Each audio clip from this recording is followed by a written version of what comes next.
ನರಸೀಪುರದ ಪಟ್ಟಣದಲ್ಲಿ ಒಳ ಮೀಸಲಾತಿಯಲ್ಲಿ ಪರಿಶಿಷ್ಟ ಜಾತಿ ಬಲಗೈ ಸಂಬಂಧಿತ ಜಾತಿಗಳಿಗೆ ಆಗಿರುವ ಅನ್ಯಾಯವನ್ನು ಖಂಡಿಸಿ ಪ್ರತಿಭಟನೆ ನಡೆಸಲಾಯಿತು. ಪಟ್ಟಣದ ಶ್ರೀ ಗುಂಜ ನರಸಿಂಹಸ್ವಾಮಿ ದೇವಾಲಯದ ಆವರಣದಿಂದ ತಾಲೂಕು ಆಡಳಿತ ಸೌಧದವರೆಗೆ ಬಲಗೈ ಜಾತಿ ಒಳ ಮೀಸಲಾತಿ ಹೋರಾಟ ಸಮಿತಿ ವತಿಯಿಂದ ಪ್ರತಿಭಟನೆ ಮೆರವಣಿಗೆ ನಡೆಯಿತು. ಈ ವೇಳೆ ಪ್ರತಿಭಟನಾಕಾರರು ಸರ್ಕಾರದ ವಿರುದ್ಧ ಧಿಕ್ಕಾರ ಕೂಗಿ ಆಕ್ರೋಶ ವ್ಯಕ್ತಪಡಿಸಿದರು. ಪರಿಶಿಷ್ಟ ಜಾತಿ ಬಲಗೈ ಸಂಬಂಧಿತ ಜಾತಿಗಳಿಗೆ ಅನ್ಯಾಯವನ್ನು ಸರಿಪಡಿಸುವವರೆಗೂ ಈ ಹಿಂದಿನ ಹಳೆ ಮೀಸಲಾತಿ ವ್ಯವಸ್ಥೆಯನ್ನೇ ಮುಂದುವರಿಸಬೇಕು ಹಾಗೂ ಪ್ರವರ್ಗ ಎಬಿಸಿ ಜಾತಿ ಪ್ರಮಾಣ ಪತ್ರಗಳನ್ನು ನೀಡಿ ಅದನ್ನೇ ಪುರಸ್ಕರಿಸಬೇಕೆಂದು ಪ್ರತಿಭಟನಾಕಾರರು ಪ್ರತಿಭಟನೆ ವೇಳೆ ಆಗ್ರಹಿಸಿದರು. ನಮ್ಮ ಮನವಿಗೆ ಸರ್ಕಾರ ಸ್ಪಂದಿಸದಿದ್ದರೆ ಪ್ರತಿಭಟನೆಯನ್ನು ತೀವ್ರಗೊಳಿಸಲಾಗುತ್ತದೆ ಎಂದು ಎಚ್ಚರಿಕೆ ನೀಡಿದರು.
ವಿನಂತಿಯನ್ನ ಮಾಡ್ತಾ ಈ ಕಾರ್ಯಕ್ರಮಕ್ಕೆ ಗ್ರೇಟ್ ಟು ತಹಸೀಲ್ದಾರ್ ರಾಜಕಾಂತ್ ಸಾಹೇಬರು ಬಂದಿದ್ದಾರೆ. ಅವ್ರಿಗೂ ಸಹ ಧನ್ಯವಾದಗಳನ್ನು ತಿಳಿಸ್ತಾ, ಮಾಧ್ಯಮದ ಗೆಳೆಯರಿಗೂ ಧನ್ಯವಾದಗಳನ್ನು ತಿಳಿಸ್ತಾ, ಎಲ್ಲ ಗ್ರಾಮ ವಕೀಲರ ಸಂಘದವರಿಗೂ ಧನ್ಯವಾದಗಳನ್ನು ತಿಳಿಸ್ತಾ, ಪೊಲೀಸ್ ಇಲಾಖೆಯವರಿಗೆ ಧನ್ಯವಾದಗಳನ್ನ ತಿಳಿಸ್ತಾ, ಇಲ್ಲಿ ಬಂದಿರತಕ್ಕಂಥ ಎಲ್ಲ ಗ್ರಾಮದ ಗೌರವಾನ್ವಿತ ಎಲ್ಲ ಮುಖಂಡರಿಗೆ ನಾನು ಧನ್ಯವಾದಗಳನ್ನ ತಿಳಿಸ್ತಾ ಈ ಕಾರ್ಯಕ್ರಮವನ್ನು ಯಶಸ್ವಿಗೊಳಿಸೋದಕ್ಕೆ ನಾನು ಮತ್ತೊಮ್ಮೆ ತಮ್ಮಲ್ಲಿ ವಿನಂತಿಯನ್ನು ಮಾಡ್ತಾ, ರಾಜಕಾಂತ್ ಸಾಹೇಬರು ಒಂದು 2 ಮಾತನ್ನ ಹಾಡಬೇಕಾಗಿ ನಾನು ಕೇಳ್ತಾ ಇದ್ದೀನಿ.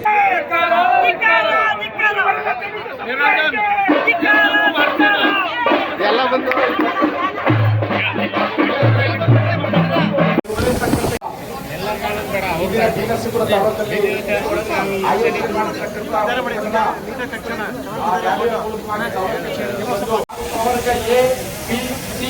ಜಾತಿ ಪ್ರಮಾಣ ಪತ್ರಗಳನ್ನು ನೀಡದೆ ಹಳೆಯ ಜಾತಿ ಪ್ರಮಾಣ ಪತ್ರವನ್ನು ನೀಡಿ ಅರಣ್ಯ ಪುರಸ್ಕರಿಸಬೇಕೆಂದು ಒತ್ತಾಯಿಸಿ ಮನವಿ.